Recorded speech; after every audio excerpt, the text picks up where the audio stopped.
Hi, Jane C03, Lifestyle Journey, Chief of Song. Nice to have you here. We'll get started in just a moment. Looks like Zoom is connecting to YouTube, so it'll take just a second. Hope everyone is staying well. Okay. All right. Hello, YouTube. I'll probably have a couple people jumping in there as well. Let me go back to Zoom. Okay, so we've got a couple more people. Hi, Sharon. Hi, Sheila. Welcome to tonight's class. I am delighted all of you are here. I love Wednesday nights where we get to talk about lots of different things. And tonight, for the people on Zoom who didn't hear as I was talking to the people on Instagram, last week we spoke about menopause and the physiological changes that happen with menopause. But one of the most interesting things about last week's class was really and if you want to see last week's class, you can go to my YouTube channel where all of these are recorded. But one of the most fascinating things to me about the class last week on menopause was I learned so much in the process of creating that class, because normally actually the way I prepare for these is I use a mind map. For people on Instagram, they're not going to be able to see the mind map that we'll be using tonight, but I'll of course be talking about it. And I start by creating a mind map with basically what I know. And I create sort of a framework of what I'm going to be talking about. And then I fill in the missing points with me doing research and that sort of thing. And one of the most amazing things about last week was really the notion that there are so many ways culturally of defining menopause that it really is, it's so subjective to cultural definition that women in general can really make a difference in how they even experience menopause by analyzing sort of the cultural definitions that they've taken upon themselves as they go through menopause. Again, if anyone's interested in watching that class, you can go to my YouTube channel. Hi, Bottled. Hi, me, Turcios, a bunch of people on Instagram.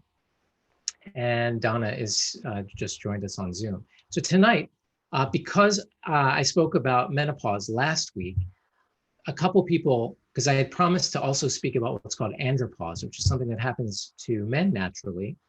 And I didn't include that in the class last week. So tonight I'm going to spend a little bit of time, probably 1/3 of tonight's class on that. And then we're going to go into adaptogens. Adaptogens are these things that allow you to adapt, are plants that basically allow you to adapt to stress.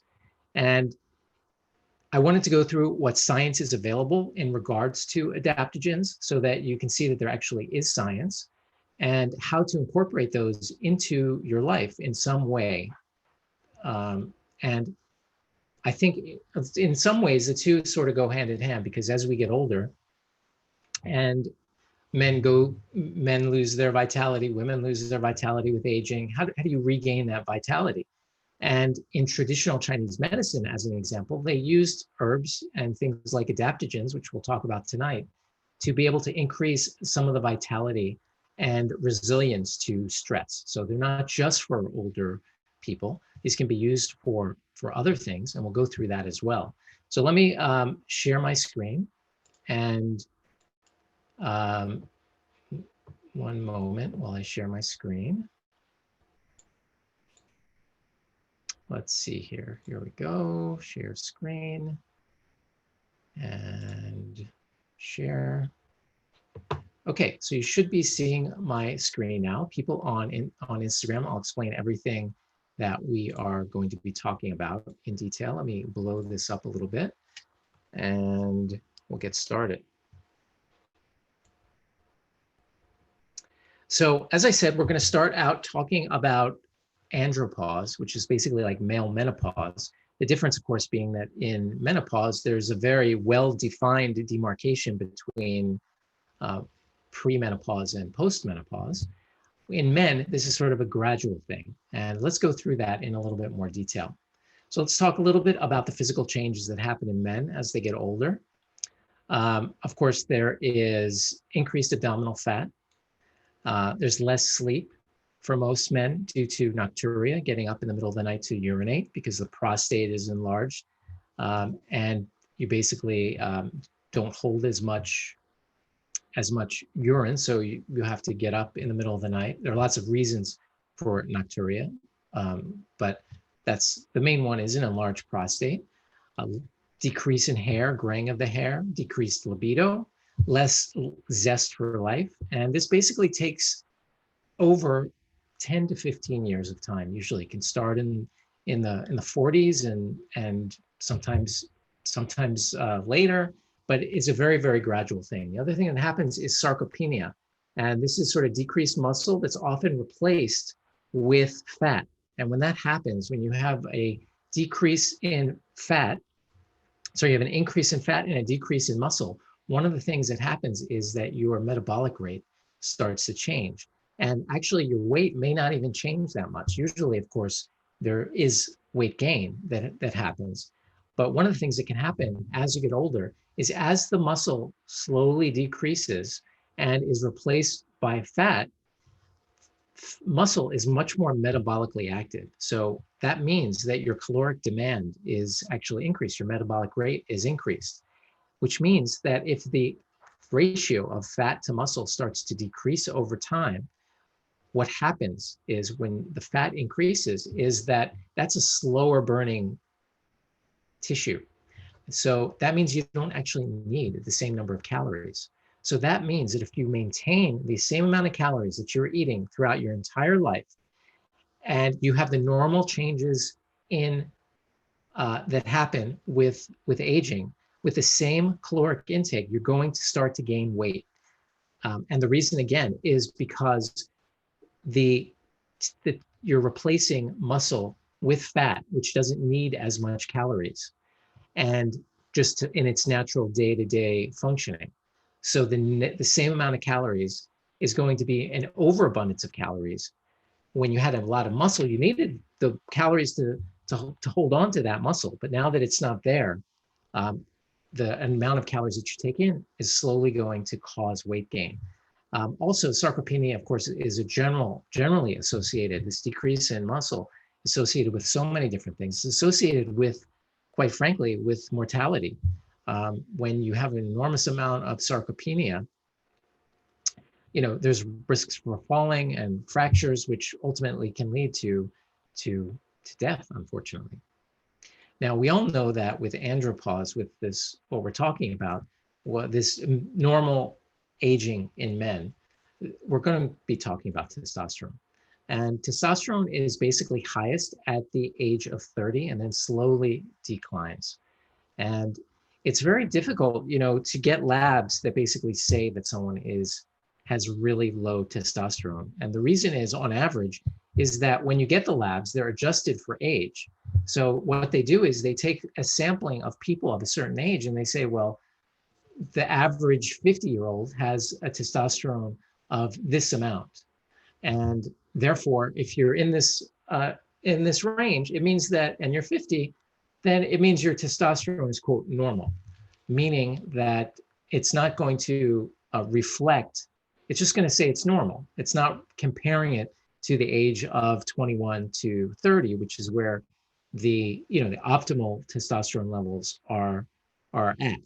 Now, there are obviously, we all see commercials for, low, quote, low T and that sort of thing. And that certainly testosterone replacement has become a very big business. When just 10, 15 years ago, I can remember it was, very relegated to, anti-aging specialists. And those specialists still recommend keeping it at the level of the 21 to 30 age level. And I'm not going to really get into the merits of that, but I can tell you, maybe in a couple of minutes, several anecdotes sort of come to mind when I think about that. And well, I'll just go through them right now. I many years ago, I went to a conference called A4M, which is the national, it's a national or international anti-aging society. And there were a lot of especially there were a lot of anti-aging specialists who specialize in hormone therapy there. And all I can say is I'll just give you one anecdote. And there was one, and this relates to the fact of my somewhat suspicion that maybe it's not a good idea to take a 60-year-old and give them the testosterone level of a 30-year-old or 25-year-old.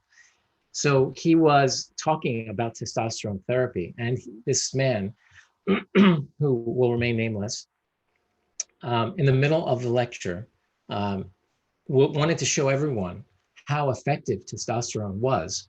He took his shirt off and started lifting weights in front of the entire crowd, and a lot of the women there was a lot of the women.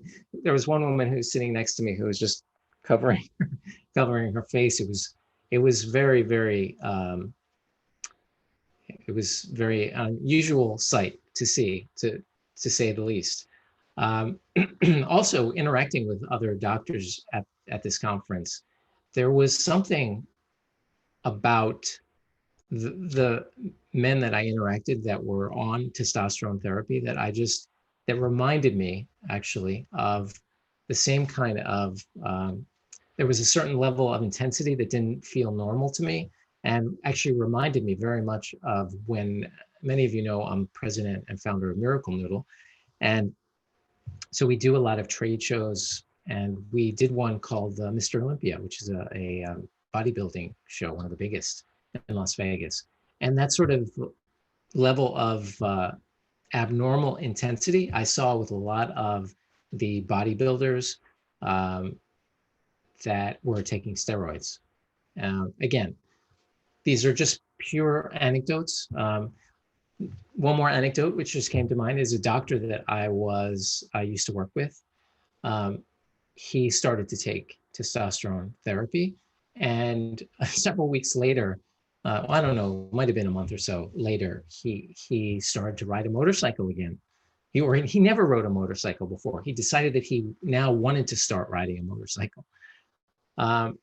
And this anecdote of a somewhat aged man, like all of a sudden taking up some risky activities, like in this case, riding a motorcycle, something that you can see, and that I sometimes see on the roads here in South Florida, which I totally think I can identify people who are taking testosterone therapy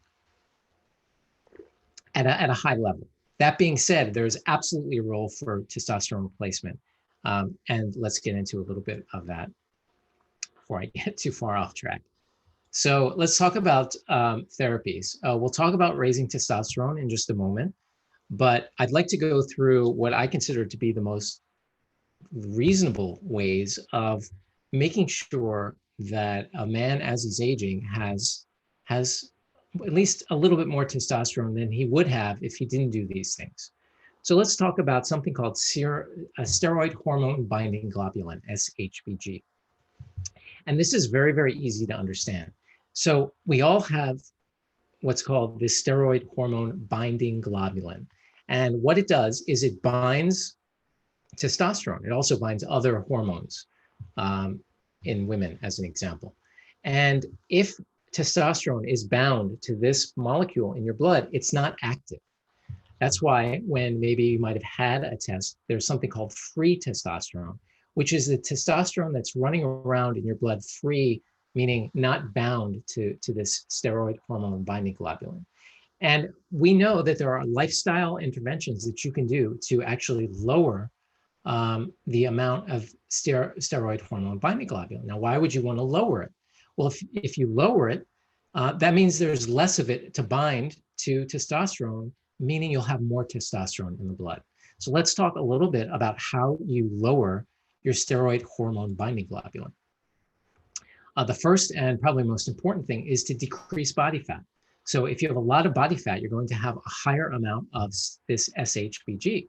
And if you have a higher amount, then it's going to be binding more testosterone, and that is not going to be available to your body. And if you are an aging male you're going to want to have as much testosterone naturally running through your blood as you possibly can. The next thing that can help lower this steroid hormone binding globulin is cruciferous vegetables. And there's this I3C, or I think it's indole 3 carbinol or something of that sort. And it's found in cruciferous vegetables. Cruciferous vegetables are, kale, collards, broccoli, cauliflower, mustard greens, bok choy, a whole bunch of these are all in the cruciferous vegetable family.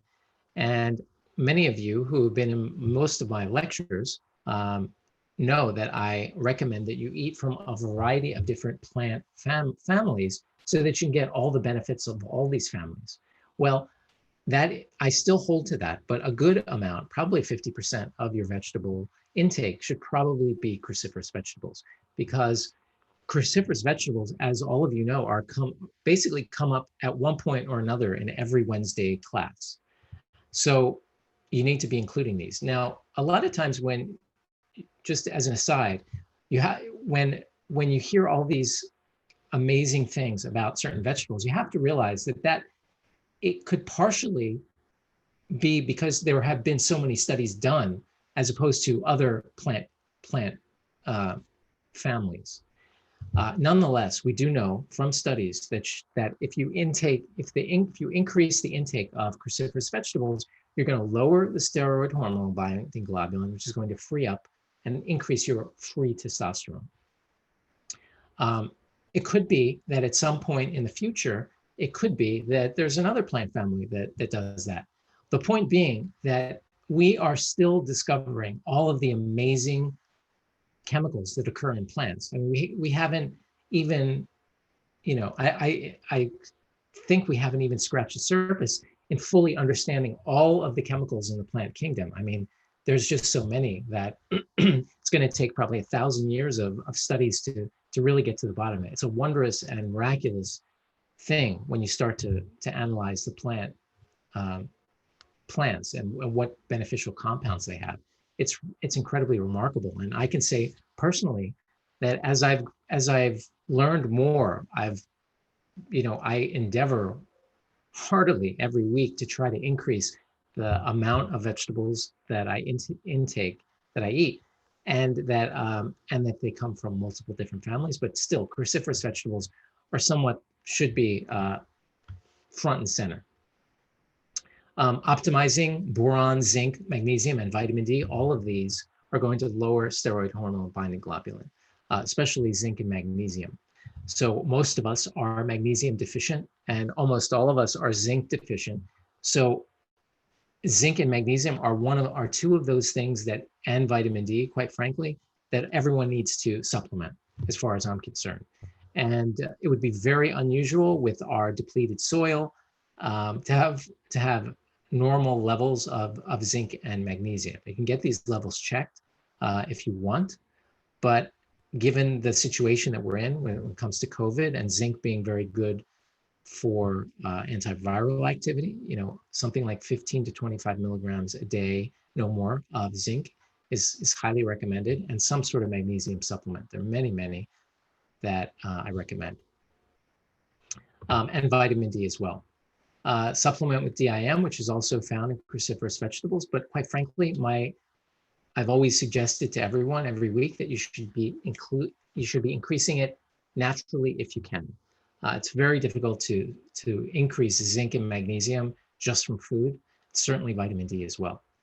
And maximizing protein intake. And the reason that that's important is because as you get older, your protein demands actually increase. And we've spoken a lot about some of the anti-aging research of Dr. Walter Longo at USC, and in his studies with aging, he has shown that earlier in life, increased amounts of animal protein tend to have negative consequences. But as you get older, then the consequences are less, and in fact, there's actually an increased need. That need is not all that much, but it's something that as you get older, looking at it from all different kinds of perspectives, that you should be slowly increasing, making sure you're getting, the most, make sure you're getting enough protein. And in this case, we're talking about it lowering this steroid hormone binding globulin, which is going to increase testosterone a little bit. Fish oil has also been shown to lower steroid hormone binding globulin. There are endocrine disruptors in the environment that can also cause damage to maintaining levels of testosterone as you get older. There are plastics that can do this. There are other toxins in the environment that mimic estrogen, which is going to have the same effect. It's going to antagonize your testosterone level. And if you're interested in more information on this, I have a video that I did on endocrine disruptors in detail that goes through the majority of endocrine disruptors. You can find that on my YouTube channel at Dr. J. Carp is the name of the channel. Physical exercise, strength training, not chronic cardio.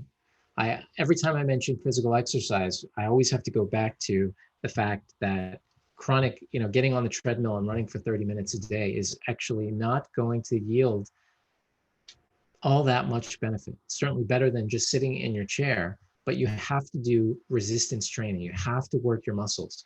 And as you get older, the amount of strength that you can increase, they've done these studies. I mean, people in their 60s, 70s, and 80s who start weight training, any kind of resistance training, could just be elastic bands, show enormous increases in strength.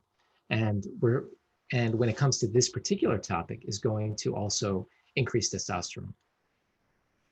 Okay, before we get into talking about adaptogens, let's talk a little bit about basically raising testosterone through external means. So obviously there's supplemental testosterones. We'll go through a few of the positives and negatives, and then we'll talk about a little bit about DHEA, and then we're going to go right into adaptogens as we're getting to sort of halfway through tonight's class. So what are the positives? Well, the positives of supplementing testosterone are better mental clarity, better mood, more energy, decline in cholesterol and LDL. And in fact, people who naturally have higher levels of testosterone actually showed lower levels of heart disease. Now, I don't think they've shown a decrease in heart disease with supplemental testosterone, but they have observed in populations that people who have elevated testosterone are going to have lower levels of heart disease. Increased lean body mass and an increase in bone density. So these are the positives with testosterone therapy.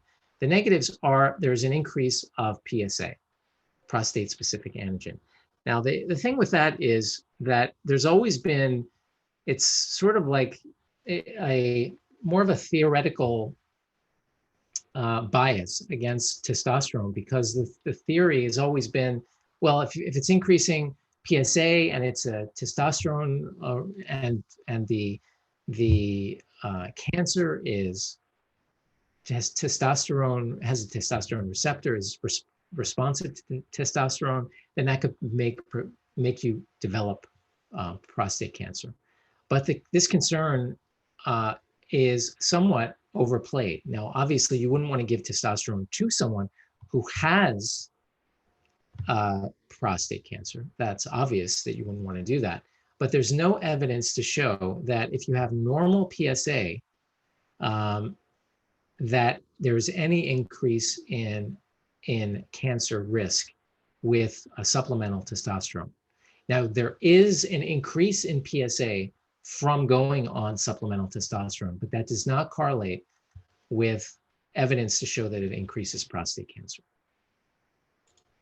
Another negative is an increase in hematocrit, which is the blood count, and in some patients could lead to a risk for blood clots, acne, ankle swelling, breast tenderness. All of these can be negatives, but are usually not. If you're getting the proper dosing, and maybe I should put in here the sudden desire to ride high-speed motorcycles. Maybe I should put that in there. Okay, so moving on to a DHEA, which is a steroid, a hormone precursor, which is released by the adrenal glands, and it can lead to, it's a precursor, meaning it can in the body can be developed, changed into multiple different hormones, both testosterone and estrogen. And it's organizations like the Life Extension Foundation recommend that everyone take DHEA. It definitely increases energy, sleep, mood. People report tending to handle stress better. Too much can cause, too much rise in certain things. It can also lead to raising hormones you don't want to raise, like estrogen in a man. You wouldn't want to raise that too much.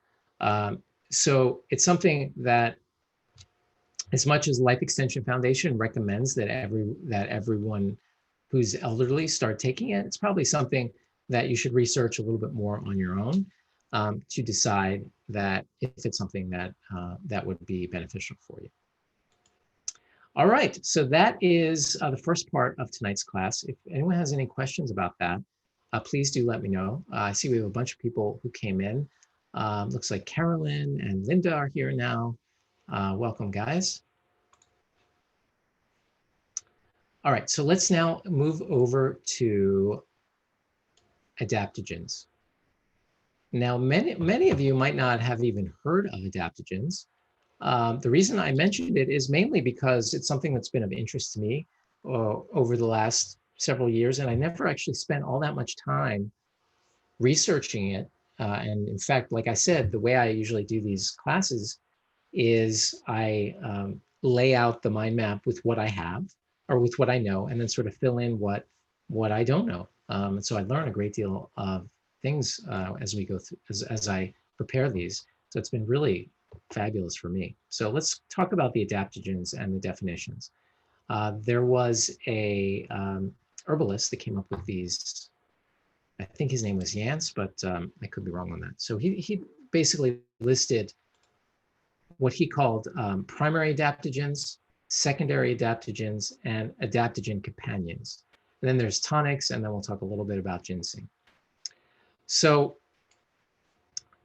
primary adaptogens are basically those that have an abundance of scientific research, which is obviously something that would be of interest to me,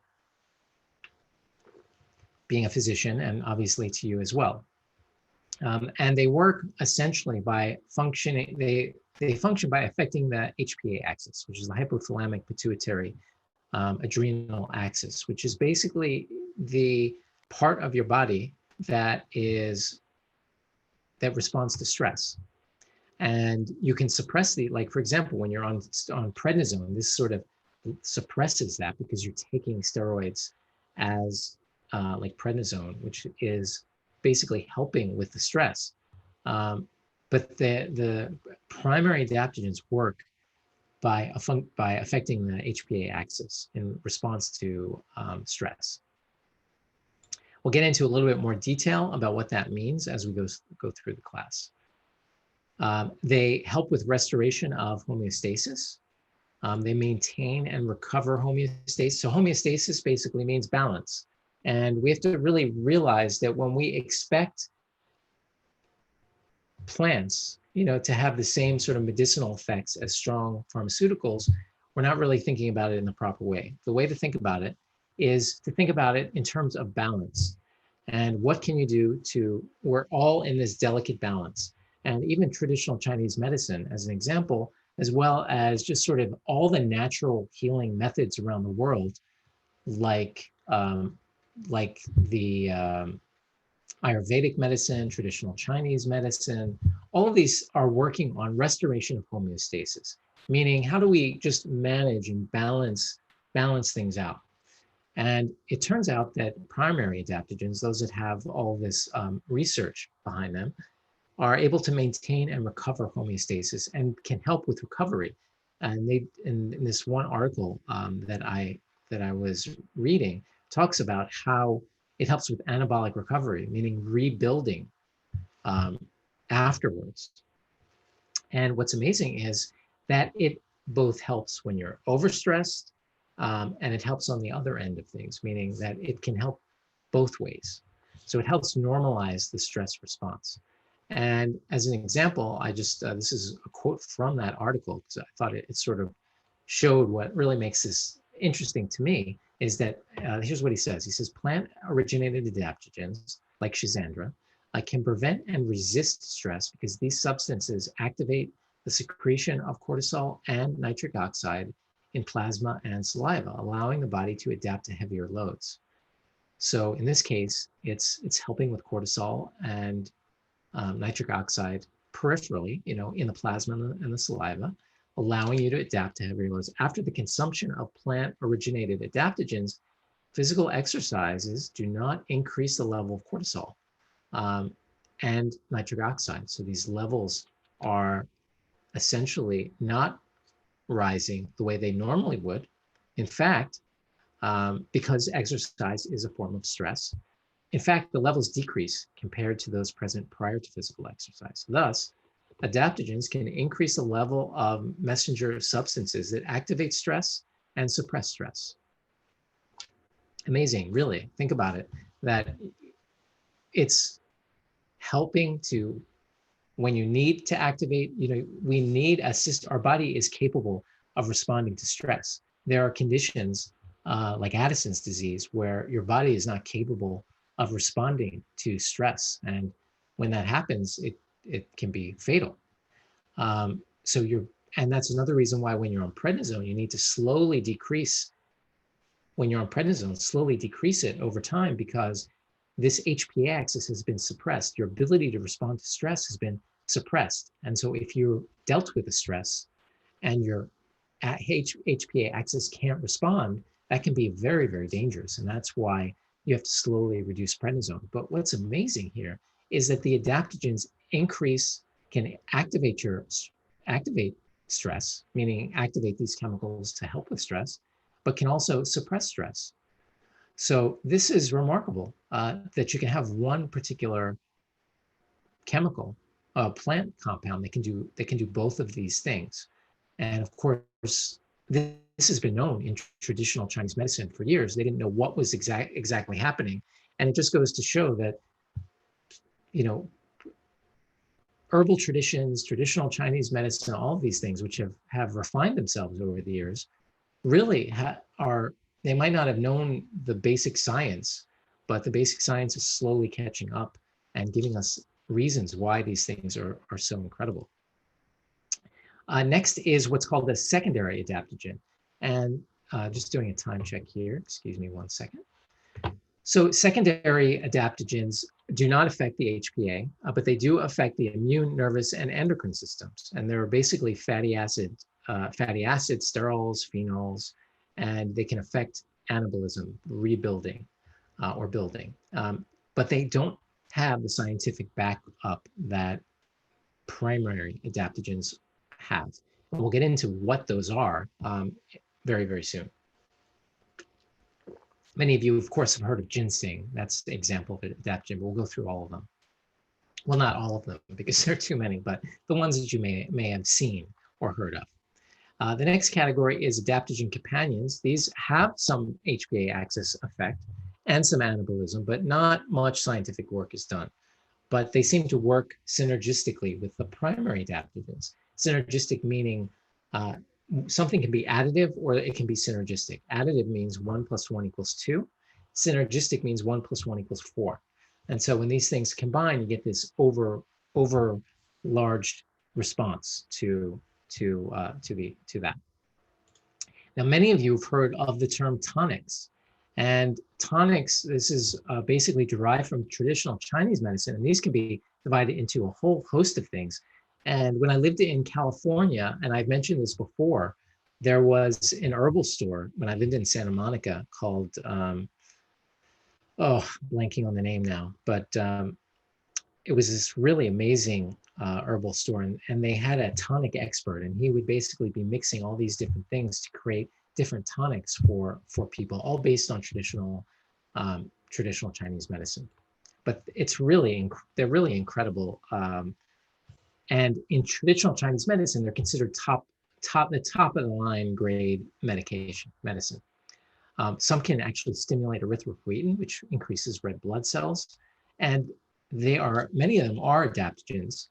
And you remember, think about how we're thinking about adaptogens. We're thinking about them as your ability. They help you adapt. They help you adapt to stress, and that sort of thing. So many of the tonics are adaptogens, but some are not. And they go through many different categories. And these are the categories: saponins, coumarins, flavonoids, volatile oils, which we spoke about during the, we spoke about this because like terpenes, that we spoke about in the lecture on endocannabinoid system, polysaccharides, all these are different plant compounds that have different effects. Probably worth an entire lecture on tonics, but we're not going to do that. In fact, whenever I make these classes, when I think about them beforehand, what's really always amazing to me is that, I mean, most every week, it's like my goal is to introduce all these different ideas to you, because when we have sort of a overall understanding of things, we can categorize things in big components. And so this is sort of under the big category of, wow, we really need to start increasing the amount of various plant products into our lives in the smartest way possible. That's the overall general category. And when I go through these, I just think to myself, we are just scratching the surface every week. Even though some of these topics, it seems like I go into some depth, we are just scratching the surface. But that doesn't mean that you can't get real world applicable information that you can use to improve your life. But it always amazes me that as I'm filling in the mind map with things that I didn't know, it's like there's just rabbit hole after deep rabbit hole that you can lead through that just is remarkable. But as you can see, some things are recurring. Cruciferous vegetables are recurring. You'll see something else in just a moment that also is recurring. A note about ginseng. So there are many different types of ginseng. There's Siberian ginseng, there's Indian ginseng. Many of you have heard of this. It's called ashwagandha. The plant is called Withania somnifera. And although I couldn't verify it, somebody told me that it means the strength of 1,000 horses. And to me, if you're like a marketing guy, I mean, that's like really good sales copy right there. I mean, the strength of 1,000 horses. Yeah, give me some of that. That's really great, great definition. If that's what it means, if someone knows out there, if that's exactly what it means, let me know. Brazilian ginseng, Malaysian ginseng, Peruvian ginseng, Asian ginseng, which is also known as Korean ginseng. When I lived in California, I used to love to go to Koreatown, and they would have these Korean, there were several Korean malls down in Koreatown, and they would always have these kiosks where they were selling really high grade ginseng. And one time I bought a really high grade, it was expensive. It was like $100. And it was, the Korean ginseng was mixed with a little bit of honey to take away some of the bitterness. And I really think that it really gave me a lot more energy, such that I do take ginseng. Actually, I take in Korean red ginseng supplement.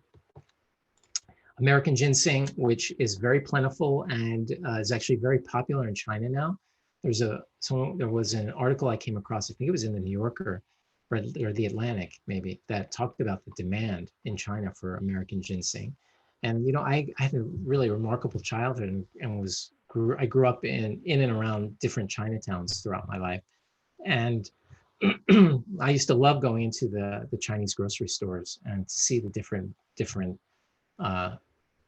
types of ginseng. I love still to this day when I'm in San Francisco, going into Chinatown and seeing the various types of ginseng that you can buy. I have a friend who's a traditional Chinese medicine doctor who always directs me to one or two stores to buy some red Korean ginseng, which is potent for certain things.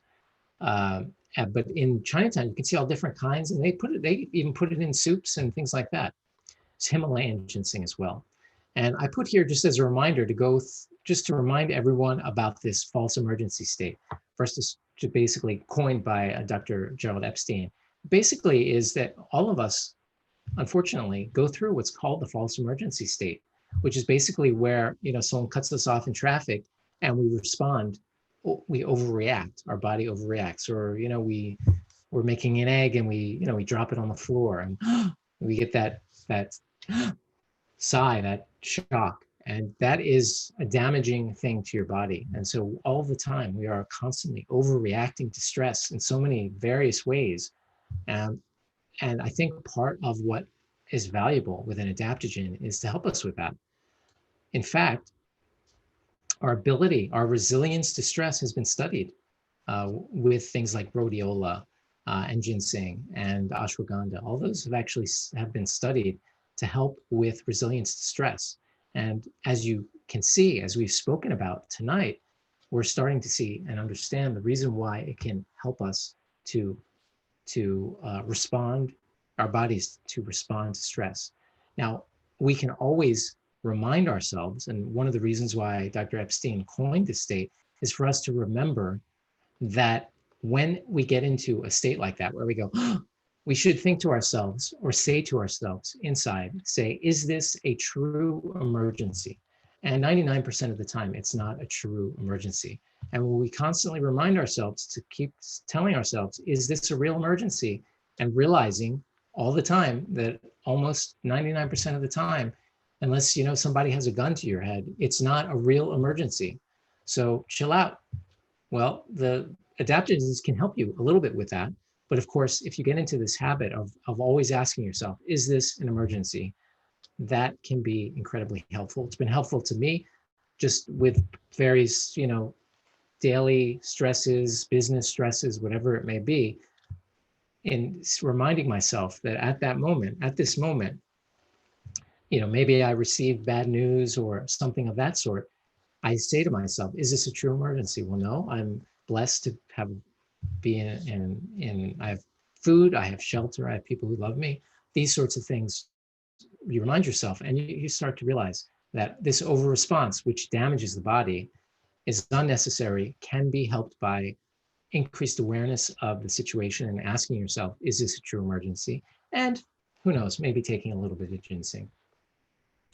Now, what's not an adaptogen? Well, things like mucuna, which actually is like L-DOPA. I put in this here because many of you, maybe if you have a relative with Parkinson's, know what L-DOPA is, but it is basically affects neurotransmitters in the brain. St. John's wort is, another one of those things people take. This is actually an MAO inhibitor, which can break down, which is basically there to break down neurotransmitters, and that's why it can be dangerous to take if you're on certain antidepressants. The reason I put this section in here is so that you don't lump all herbs into this sort of adaptogen. They're very specific plants that are adaptogens, and just wanted to put that in there so that you sort of have an understanding of that. Okay, so primary adaptogens, what are they? Well, we have ginseng, Schisandra, and this is known as magnolia berry. In Japan, it's called gomichi, and it has lignans, like flax has lignans, really great for hormonal health, and it's very beneficial. Then we've got Siberian ginseng. We have maca, which is from Peru, has various male enhancement kind of marketing behind it. I don't know if there's really very good studies on that, or I would have actually probably included it in the first part of my lecture. Didn't see any like really solid studies on that, but it's definitely an adaptogen. Rhodiola crenulata. Now there's Rhodiola rosea, which is very common for stress and has been shown to help with stress. It's also adaptogen and related, obviously. There are various companies that sell what are called nootropics, which help brain function, that have rhodiola in their formulations as well. Let's keep this open. So which ones support adrenal function? So we've already spoken about how your stress response is modulated and helped out by your adrenal glands, but we have Panax, we have Withinia somnifera, which we've spoken about, which is ashwagandha, Panax ginseng, gynostema. Now, gynostema, we've spoken about in multiple lectures. We spoke about it in the lecture on anti-aging. We've spoken about it, and there's a tea that you can buy that I highly recommend. We've spoken about how it can help with blood sugar and what is called mTOR, which is sort of a growth hormone. We've also spoken about it as in the endocannabinoid lecture, because it can help with recruitment for the endocannabinoid system. It's come up many different times. How fascinating is that? I've recommended gynostema tea for many, many years. You can get that. It tastes naturally sweet and is always traditionally in China been known as an anti-aging tea. It's amazing that they had this knowledge going all this way back. So this is, I believe, the third or fourth lecture where gynostema has actually come up in the lecture. That's pretty amazing. Glycyrrhiza, this is actually a licorice root, which can have some side effects. So I'm not recommending, well, with any of these, you should talk to your doctor, obviously, before you start taking it. If you're on medications and you decide you're not going to, you want to just take ginseng, that you can buy that just about anywhere. Well, do a search to make sure it's not going to interact with any medications. Reishi, we've spoken about reishi before, of course, in the mushroom lecture. In the mushroom lecture, and all the benefits of reishi in terms of anti-aging and immune function. So it also supports adrenal function, and may not be a primary adaptogen. It's not listed generally as a primary adaptogen, but does function somewhat as an adaptogen. And arthritis, gynostema again, reishi mushroom again, licorice root, and ginseng. Sleep, rhodiola, definitely been studies showing that. And again, rhodiola is very, very available. Schizandra, gynostema, ginseng. And anti-tumor. Amazingly, anti-adaptogens generally function as specifically ginseng, have been shown to be what's called a PGP inhibitor. Now, PGP inhibitor is basically when someone is getting chemotherapy, at some point, the chemotherapy, depending on certain genetic susceptibilities, the cancer cell can pump out of the cell the chemotherapy, and it does it through these PGP receptors. And ginseng has been shown to be a PGP inhibitor, which basically means that it can help with multi-drug resistance in cancer cells. I see there's a question here. Give me one moment, and I'll get to your question in just a moment. So we covered quite a bit tonight. And my main point, as I've spoken about many times, is my goal here, at least over the last 5 or 6 weeks, even though we've been together for probably 17 or 18, the last group have really focused on introducing some of the beneficial effects of incorporating various kinds of plants into your diet. And there's always been, in all of my classes, a deep respect and, quite frankly, awe of some of the traditional herbal knowledge. And I can say when I left medical school, I didn't have that appreciation, because you're always taught the power of pharmaceutical medicines, and they are powerful. But again, we're talking more about how to balance your life, and you balance it so that you don't need all of these, very powerful pharmaceutical medications. So we started off tonight talking about Andropause and what you can do, and the big lesson with everything that I just spoke about in this section of tonight's class was basic things that we've gone over numerous times, just giving you more fuel for the fire to be able to make the lifestyle changes that you should be able to make, that you should want to make giving you the more incentive because you're seeing it. You're seeing these same recommendations affecting everything. Lower body fat, increased muscle mass, increased vegetable intake. I mean, we deal with this almost every single class.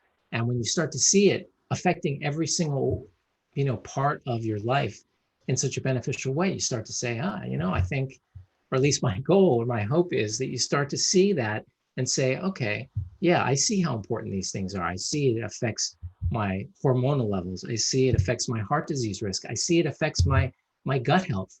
All of these things and the recommendations are all almost exactly the same for all these different things. So we talked about adaptogens and how to incorporate another plant into your diet to try as a supplement, or you can make ginseng tea. That's probably the easiest way. You can go to a local Chinese store, go to Amazon, get a ginseng tea, or you can take. I'll just show you what I have. I should probably just stop sharing my screen here. So I have a red ginseng supplement that I take. It's basically like it has a little bit of honey in it, and it's like a little drink that I take. I try different types of ginseng from time to time, and I remember someone was telling me, maybe it was the traditional Chinese medicine doctor that I once saw, that said that no, I don't think. Anyway, I read it somewhere basically that said something to the effect of ginseng is wasted on the young, and it's more for people who are getting older, and to help with their aging. And when you get into it, you start looking and learning about various different kinds of increased strengths, and it's fun. It's fun to learn about all these different things. So I got a question from Carolyn, such an interesting topic. Could you advise what might support metabolic and weight loss? I've spoken about that before, not in terms of adaptogens per se, but definitely at tonight's lecture, the gynostemma can definitely support metabolic and weight loss. So gynostemma tea that you can buy would be beneficial for that. But I haven't done a class specifically on sort of weight loss tips and supplements and things like that. And that might be a good suggestion for a class. That would be an interesting one. So that is tonight's class. Thank you all so much. I do enjoy this, doing this greatly. And just looking at Instagram, see if there's any questions there. Let's see. He said nothing there. And let me check over here. Okay. So thank you so much. Next week, we're actually going to be talking about sugar. And Pat is saying the name of the place in Santa Monica is Dragon Herbs. Exactly. I couldn't remember the name of it. And Dragon Herbs sells a gynostemma tea that's the one I still buy for myself, that I drink probably almost daily. Different teas. And actually, I'm going to get off in just a moment, but there's this tea that we spoke about called Puair Tea that I spoke about during the anti-aging lecture. And I found it at a local Chinese store. I hadn't had it in many, many years, actually. And so I've been actually drinking this Puair tea, and then I have gynostemma tea. I'll have some green tea. I'm a fan of trying different teas, especially like the gynostemma is non-caffeinated. So it's a great kind of herbal tea that has such incredible benefits. So before I go, next week we'll be talking about sugar. And my goal for next week's class is for you to understand the difference between glucose and fructose and sucrose. It's so important because, as an example, fructose is probably the most dangerous sugar. It's also found in fruit. So how do we learn to be able to enjoy that? Donna is saying you can find Puair tea at dim sum restaurants. I did not know that. That's interesting. I probably have had Puair tea maybe at a dim sum restaurant sometime in my life, and maybe didn't even know it was Puair tea. That's interesting. Thanks, Donna. So we'll talk about sugar and really getting a clear understanding of sugar. And it's going to take up at least 40 minutes, just really getting a clear perspective on that and how it impacts so many different organs in the body. It's going to be a very interesting class because it's such a topic of interest. And most people don't really have a clear understanding of why sugar is bad. Although they know sugar is bad, it makes your blood sugar go up, but they don't know how it fosters exactly how it fosters weight loss, how it causes liver damage, how it causes heart disease, all these things. You get a very, very easy to understand how and why these things are bad. So I look forward to seeing you next Wednesday night. Thank you so much for joining me. I do enjoy this class so much.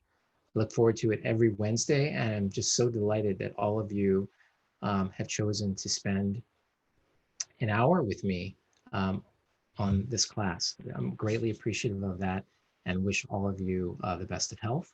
And I'll see you next week. Thanks again.